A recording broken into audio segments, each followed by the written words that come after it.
Graça e paz. Hoje, dia 23 de abril de 2023. Até aqui nos ajudou o Senhor. No livro de Atos, capítulo 26, verso 8, diz assim: Porque se julga incrível entre vós que Deus ressuscite os mortos? O título da nossa meditação hoje é As provas da ressurreição. Há um toque de espanto nesta pergunta que o apóstolo Paulo fez ao rei Agripa. Para Paulo, o conhecimento da ressurreição era algo tão real e fundamental que ele não podia conceber que alguém pudesse pensar o contrário. Isso acontece com aqueles que não conhecem a Deus. Ele próprio havia encontrado a Cristo, o ressuscitado, em uma aparição de glória excessiva. Esse encontro foi para ele a prova e a base de sua comissão e serviço. Porque tantas pessoas hoje, mesmo na cristandade, que leva o nome do ressuscitado, consideram inacreditável que Deus ressuscite os mortos? Primeiramente porque é algo para fora de nossa experiência. Observação e experiência, a base de nosso conhecimento, marcam, mas também simultaneamente limitam toda a nossa maneira de pensar. Para superar essa limitação, precisamos conhecer a Deus. Devemos lembrar-nos de que Ele é aquele que criou toda a matéria e nos deu o nosso espírito. Este Deus também pode ressuscitar os mortos. Ademais, a ressurreição de Jesus é um dos fatos históricos mais bem atestados. A maior parte dos eventos reconhecidos na história antiga são baseados naquilo que alguns poucos historiadores nos transmitiram. Em contraste, quão numerosas são as testemunhas da ressurreição de Cristo, Paulo escreveu aos Coríntios. Depois foi visto uma vez por mais de 500 irmãos, dos quais vive a minha ainda a maior parte. 1 Coríntios 15, 6.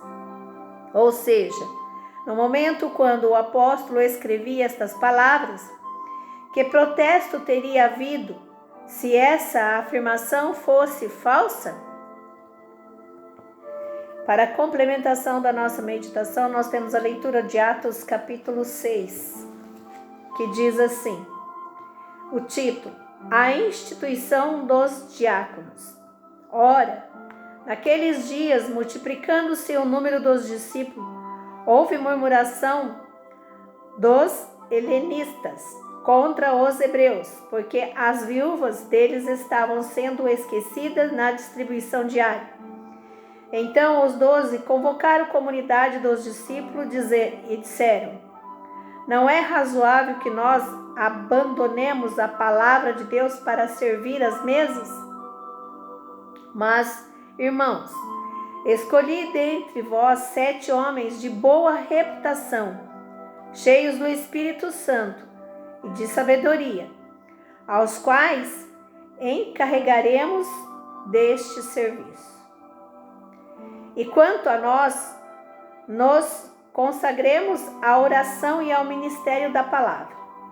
O parecer agradou a toda a comunidade e elegeram Estevão, homem cheio de fé e do Espírito Santo, Felipe, Procópio, Nicanor, Timão,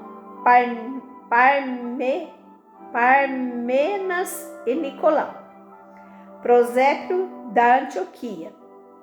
Apresentaram-nos perante os apóstolos e estes, orando, lhes impuseram as mãos. Crescia a palavra de Deus e em Jerusalém se multiplicava o número dos discípulos. Também muitíssimos sacerdotes obedeciam à fé. Estevão perante Sinédrio. Estevão, cheio da graça e do poder, fazia prodígios e grandes sinais entre o povo. Levantaram-se, porém, alguns dos que eram da sinagoga, chamando-os de libertos, dos sirineus, dos alexandrinos e da Cilícia e Ásia, e discutiram com Estevão, e não podiam resistir à sabedoria e ao espírito pelo qual ele falava. Então subornaram homens que disseram: temos ouvido este homem proferir blasfêmia contra Moisés e contra Deus. Sublevaram o povo, os anciões e os escribas, e investindo o arrebataram e levando-o a Sinédrio. Apresentaram testemunhas falsas que depuseram: este homem não cessa de falar contra o lugar santo e contra a lei, porque o temos ouvido dizer que este Jesus, o Nazareno, destruirá este lugar e mudará os costumes que Moisés nos deu. Todos os que estavam assentados no sinédrio, fitando os olhos em Estevão, viram o seu rosto como se fosse rosto de anjo. Aleluia! Olha o que é a presença de Deus numa pessoa, né? Aqui a palavra do Senhor na nossa meditação, no nosso texto, as provas da ressurreição, Paulo conta do seu testemunho, que o anjo do Senhor apareceu a ele. E ele, então, passou-se a ser um servo do Senhor. Ora antes perseguia, agora era perseguido, né? E Estevão, ele foi nomeado com 7 pessoas, que ele era considerado um homem de boa reputação, cheio do espírito de sabedoria. E eles ficaram encarregados do serviço. E ali crescia o ministério de Jesus através destes. E o povo, não se contentando com o crescimento e vendo o trabalho de Estevão, montaram contra ele uma cilada, mentindo enganosamente perante Sinédrio. E este então foi levado diante de Sinédrio, dizendo que ele estava falando sobre Jesus e que Jesus ia destruir aquele lugar e mudar os costumes que Moisés havia dado. Todos estavam assentados no sinédrio, fitando os olhos em Estevão, viram o seu rosto como se fosse um rosto de anjo. A presença de Deus foi tão grandiosa sobre a vida de Estevão, que Estevão tinha parecido com um anjo. A presença era notável, tanto é que ele fazia prodígios, operava milagres em nome de Jesus. É assim quando um homem ou uma mulher está cheia da presença de Deus. Muitos podem se colocar contra, muitos podem julgar ele, mas a verdade aparecerá. A verdade liberta, a verdade brilha no rosto daqueles que estão debaixo da potente mão do Senhor.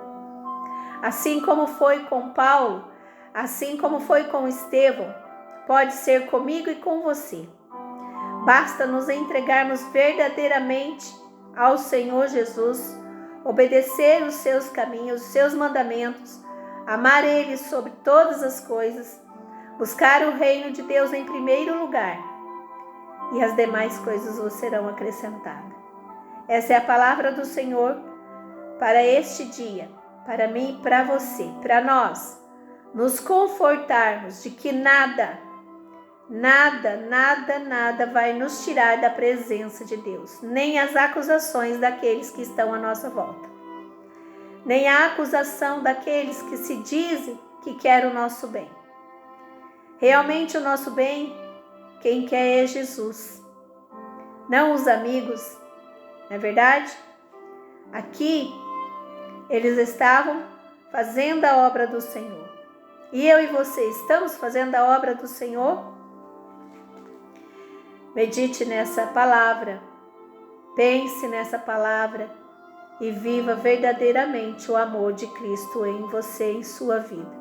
Que Deus abençoe você, que Deus abençoe a sua família, em nome do Pai, do Filho e do Espírito Santo. Amém.